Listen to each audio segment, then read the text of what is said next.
ਜੀ, ਪਾਕਿਸਤਾਨ 'ਚ ਬਲੋਚਿਸਤਾਨ ਦੇ ਅੰਦਰ ਟ੍ਰੇਨ ਹਾਈਜੈਕਿੰਗ ਦੇ ਜਿਹੜੇ 33 ਹੱਤਗਰਦ ਸਨ, ਉਹਨਾਂ ਦੀਆਂ ਲਾਸ਼ਾਂ ਨੂੰ ਕੋਇਟਾ ਦੇ ਇੱਕ ਹਸਪਤਾਲ ਦੇ ਮੁਰਦਾਖਾਨੇ 'ਚ ਰੱਖਿਆ ਗਿਆ ਸੀਗਾ। ਪਰ ਪਿਛਲੇ ਕਹਿ ਲਓ ਕਿ ਸ਼ੁੱਕਰਵਾਰ ਨੂੰ ਇੱਕ ਵੱਡਾ ਮਜਮਾ ਜਿਹੜਾ ਹਸਪਤਾਲ ਦੇ ਬਾਹਰ ਇਕੱਠਾ ਹੋ ਗਿਆ ਔਰ ਉਹਨਾਂ ਨੇ ਆਖਿਆ ਕਿ ਸਾਨੂੰ ਇਹਨਾਂ 33 ਹੱਤਗਰਦਾਂ ਦੀਆਂ ਲਾਸ਼ਾਂ ਤੱਕ ਪਹੁੰਚ ਦੇਵੋ, ਸ਼ਨਾਖਤ ਦਾ ਮੌਕਾ ਦੇਵੋ। ਹਸਪਤਾਲ ਇੰਤਜ਼ਾਮੀਆ ਵੱਲੋਂ ਨਾ ਕੀਤੀ ਗਈ।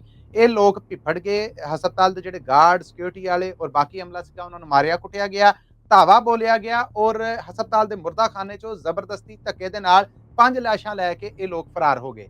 ਜਿਹਦੇ ਤੋਂ ਬਾਅਦ ਫੋਰਸਿਸ ਦੀ ਭਾਰੀ ਨਫਰੀ ਹੈ ਜਿਹੜੀ, ਉਹਨਾਂ ਨੇ ਇਹਨਾਂ ਨੂੰ ਘੇਰ ਕੇ ਇਹਨਾਂ ਕੋਲੋਂ 3 ਲਾਸ਼ਾਂ ਖੋਹ ਲਈਆਂ।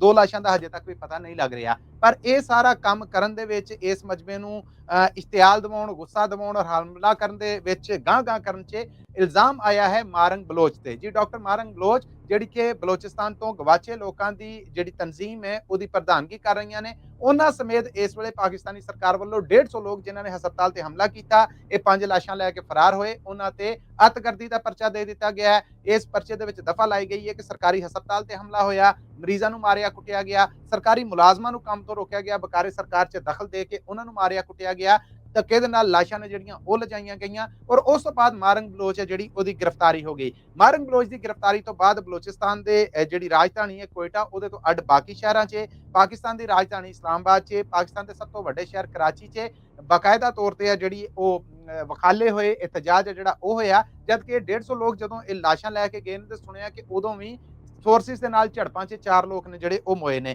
ਤਾਜ਼ਾ ਖਬਰ ਇਹ ਆ ਰਹੀ ਹੈ ਕਿ ਮਾਰੰਗ ਬਲੋਚ ਨੂੰ ਗ੍ਰਿਫਤਾਰ ਕਰਕੇ ਅੱਤਗਰਦੀ ਦਾ ਪਰਚਾ ਦੇ ਦਿੱਤਾ ਗਿਆ ਔਰ ਇਸ ਪਰਚੇ 'ਚ 150 ਤੋਂ ਵੱਧ ਲੋਕ ਨੇ ਜਿਹੜੇ ਉਹਨਾਂ ਨੂੰ ਨਾਮਜ਼ਦ ਕੀਤਾ ਗਿਆ ਹੈ।